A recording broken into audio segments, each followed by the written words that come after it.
السلام عليكم saaxiibayaal ku soo dhawaada Muscab Rikaab maanta waxaan idin sharxi doonaa film xiiso badan oo Chinese kaas oo lagu magacaabo $1 Million Crocodile filimkina waa kan ee daawo oo taxadir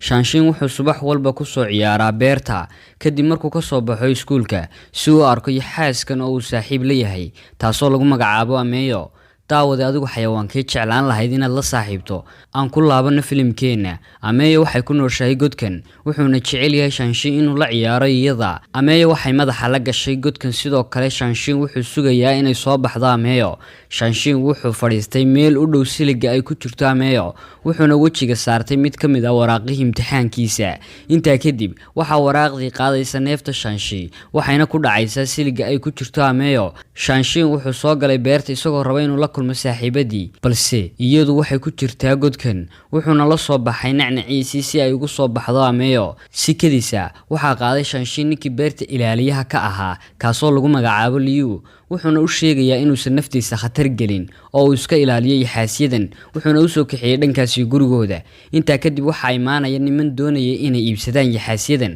kuwaasoo ka ganacsada Liu wuxuu u soo kaxeeyay nimankii beerta balse Shanshin waa mid u murugoonaya in laga kaxeeyo saaxiibtiisa Ameyo dhammaan yaxaasyadii yaryaraa waxa lagu qabtay si fudud balse Ameyo oo ku jirtay godkeedii ayaa la raadinaya xalkii lagu soo saari lahaa si loo qabto iyadana si dib la'aana waxa soo saaray Liu nimankina waxay la tageen dhammaan yaxaasyadii ay iibsadeen inta kadib waxaynu arkaynaa gabadhan yar oo lagu magacaabo Yan waxayna u soo dalxiis tageen iyada iyo saaxiibkeed qaarad kale waxayna ku damaashaadayaan lacag dhan $1 milyan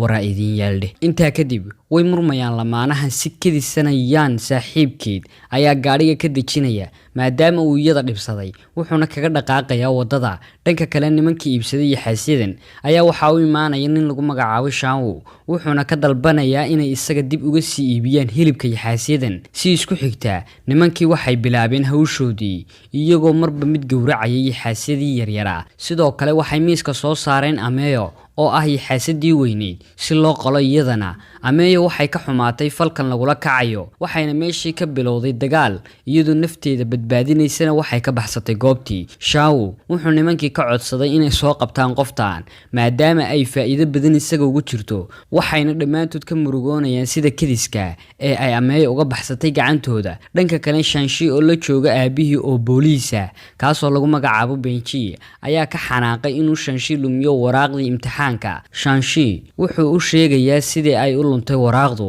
wuxuuna odaygu moodayaa inuu ku ciyaarayo wiilka yari oo uu rabo inaan la ogaan natiijooyinka imtixaankiisa daawaday mise jeer bad lumisay waraaqihii natiijooyinkaaga adoo familkiina ka qarinaya aabaha Benji ayaa ka cadhoonaya wiilkiisa wuxuuna ku xidhayaa guriga si uu u aado shaqadiisa dhanka kale Yan ayaa ku dhexluweynaysa wadada weyn muddo 1 saac waxayna sidoo kale habaaraysaa saaxiibkeed inkaar Allah ku riday balse waxay isku qancinaysaa inay ugu yaraan haysato lacagtan Yan waxay soo galaysaa beer laga cabo shaaha waa maqaaxi beer ku dhex taale si kastaba ha ahaatee Yan waxay ka qoomameynaysaa go'aankii ay saaxiibkeed ku soo raacday si kadiisa waxay kala furaysaa indhaha waxayna arkaysaa yaxaas aad u weyn oo taagan horteeda isla markaana in yar u jira iyada Yan waxay si kadiisa u fuulaysaa tiir u dhow iyada kadib markii uu yaxaaskii ag istaagay isla markaana dhaqaaq waayay waxay isku dayaysaa inay dhaqaajiso waxayna ku waabinaysaa boorsadeeda yaxaaska ayaa si degdeg ah u qabsanaya boorsada wuuna liqayaa wuxuuna iskaga tagayaa goobtii ilaa waa hantiile $1 milyan haystee Yan oo ka qoomameynaysa go'aankeeda ah inay boorsada ku waabiso yaxaaskan ayaa ka soo degaysa meeshii waxayna raadinaysaa yaxaaskii markay weydo kadib waxay u imaanaysaa lamaane taagan beerta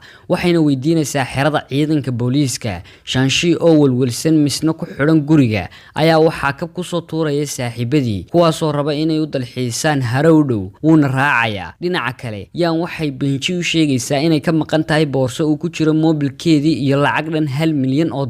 taasoo ku jirta caloosha yaxaaskan sheekadu waxay u eeg tahay Benji wuxuu u maleynayaa inay ku ciyaarayso gabadhan kadib markii ay si isdaba jooga ugu soo celisay hantida ka maqan Benji wuu aaminay wuxuuna amray inay cadeyso yaxaaska cunay hantideedii Yan waxay keentay Benji beertii waxayna u sharaxaysaa sida ay wax u dhaceen waxayna arkeen lamaanihii iyagoo ka codsanaya inay aagan ku arkeen yaxaaska waxayna lamaanuhu u sheegeen inaanay waxba arag Yan waxay ka cadhoonaysaa hadalka lamaanahan waxayna iska keenkeenaysaa oohin si ay u rumaystaan dadkani. Benji oo u malaynaya in gabadhan laga hayo dhimirka ayaa iskaga tegaya goobtii, balse Yaan kamay hadhin isaga. Waxayna weydiinaysaa Benji inay jirto meel lagu hayo yaxaasiyada, taasoo Benji xasuusinaysa beerta xayawaanka. Kadib markuu Benji arko inay Yaan quus tahay, wuxuu isku dayayaa inuu siiyo jaaniskii u dambeeyay. waxayna imaanayaan beerta xayawaanka, balse way xidhan tahay iyadu. Benji wuxuu wacayaa Liu si uu u weydiiyo yaxaasiyada, balse Shao ayaa u sheegaya Liu inay dhammaan xidhan yihiin yaxaasiyadu, taasoo caqabad ku ah Yaan. Benji wuxuu u sheegayaa Yaan inay ku laabato magaaladeedii,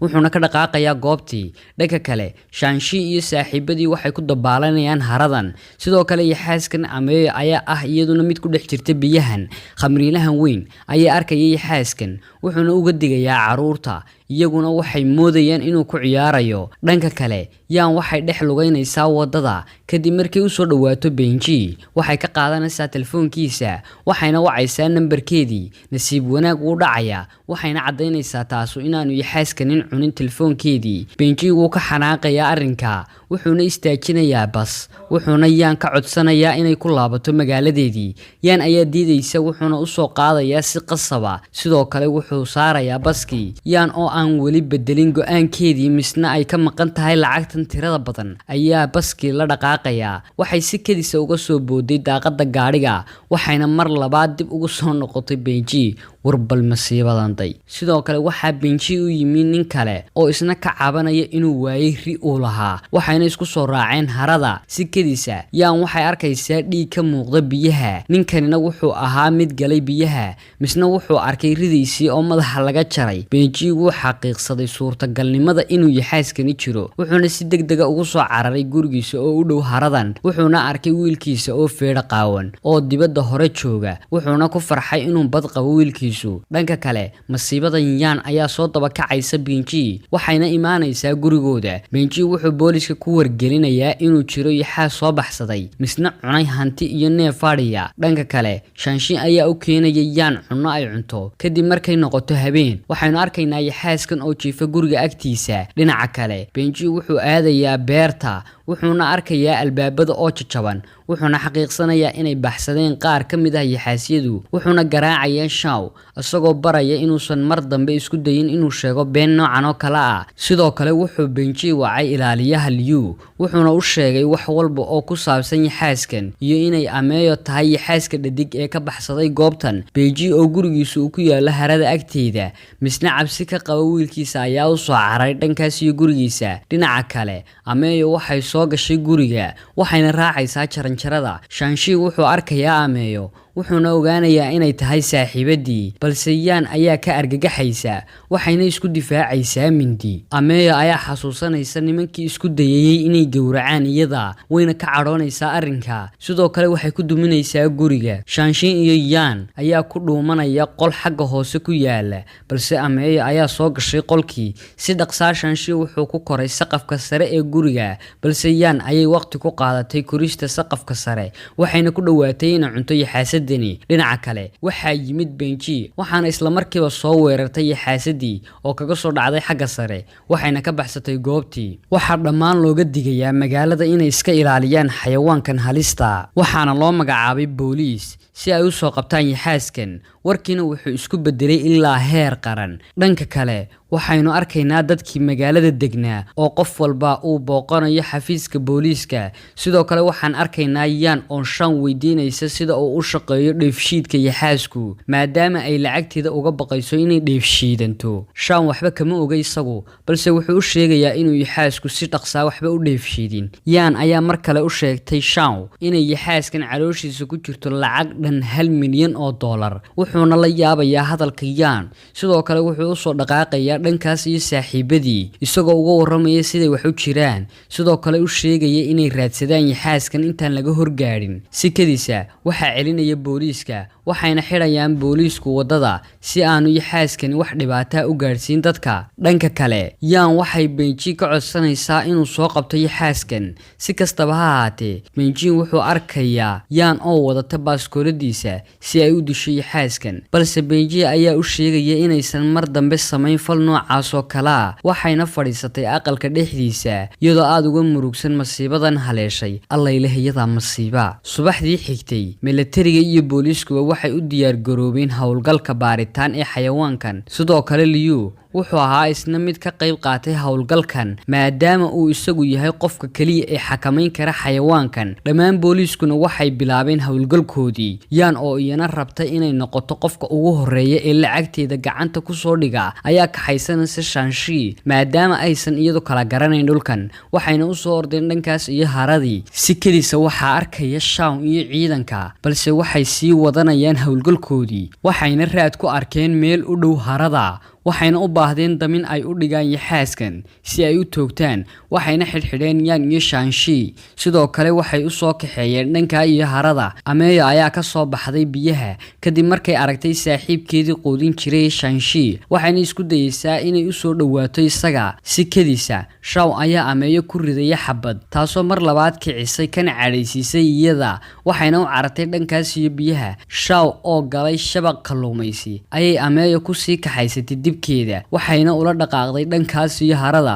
war annaga ayaa aragnay Benji iyo Liu waxay la yaabeen sida uu u badbaaday Shao xitaa aan u dhaawacmin balse waa mid nasiib darane in yar kadib Ameyo ayaa ku soo booday waxayna cuntay Shao Shanshi Yan iyo Liu waxay soo daba kaceen xaaska si ay u dejiyaan xaalkiisa balse Yan ayaa ku riday xabad taasoo ka sii dhigaysa xaaladda mid adag Ameyo ayaa gaariga jiidhay waxayna u carartay dhankaas iyo beerta Yan Liu iyo Benji waxay u soo yaaceen dhankaas iyo beerta si ay u qabtaan Ameyo balse waxaynu arkaynaa Ameyo oo dhanka kale ka galaysa harada booliiska ayaa bilaabaya baadhista Ameyo iyagoo ku dhex jira harada dadkana uga digaya khatarta xaaskan Yan ayaa booliiska u soo jeedinaysa inay raacaan nidaamka GPS-ka telefoonkeeda si ay ula socdaan Ameyo booliiskuna waxay ku dhaqaaqayaan arrinkii waxayna heleen barta ay joogto Ameyo Benji iyo Liu ayaa iyaguna isku soo raacaya harada si ay u soo qabtaan Ameyo waxayna arkeen Ameyo sidoo kale waxay u soo kaxeeyeen dhankaas iyo beerta Benji oo isku difaacaya baaskooladiisa ayaa waxa arkaysa Ameyo waxayna soo xasuusanaysaa nimankii isku dayay inay gowracaan iyada sidoo kale Shao oo xabad ku dhuftay isla markaana waxay mar labaad bilaabaysaa cadhadeeda waxayna isku dayaysaa inay iska caabiso qof kasta oo soo weerara iyada Liu ayaa isku dayay inuu dejiyo Ameyo balse isagii ayay xataa ku daraysaa Benji ayaa ka cadhoonaya arrinkan wuxuuna xabad madaxa kaga dhufanaya Ameyo taasoo ku kalifaysa inay nolosheeda soo gabagabowdo waxaynu arkaynaa Liu oo u ilmeynaya dhimashada Ameyo taasoo iyana ah mid eegaysa Liu iyadoo iyana ilmeynaysa Ameyo waxay ahayd yaxaas aan weligeed cidna dilin sidoo kale waxay ahayd yaxaas saaxiibtinimo fiican waxaana jeclaa Liu iyo Shanshi oo ah wiilka Benji Allah ha u naxariisto Ameyo dhinaca kale waxaynu arkaynaa Yan oo dul fadhida raqda lacagtii laga soo saaray Ameyo sidoo kale waxaynu arkaynaa ukumaha Ameyo oo nolosha ku soo biiray iyagoo rajay ah filimkeenuna sidaas ayuu ku dhamaaday fadlan haddaad ku cusub tahay channelka nagu soo bir oo taaba subscribe sidoo kale haddaad ka heshay muuqaalka like saar si uu gaaro dad badan saaxiibayaal intaynu ku kulmayno muuqaalka xiga waxaan idinkaga tegayaa Ciidul Mubaarak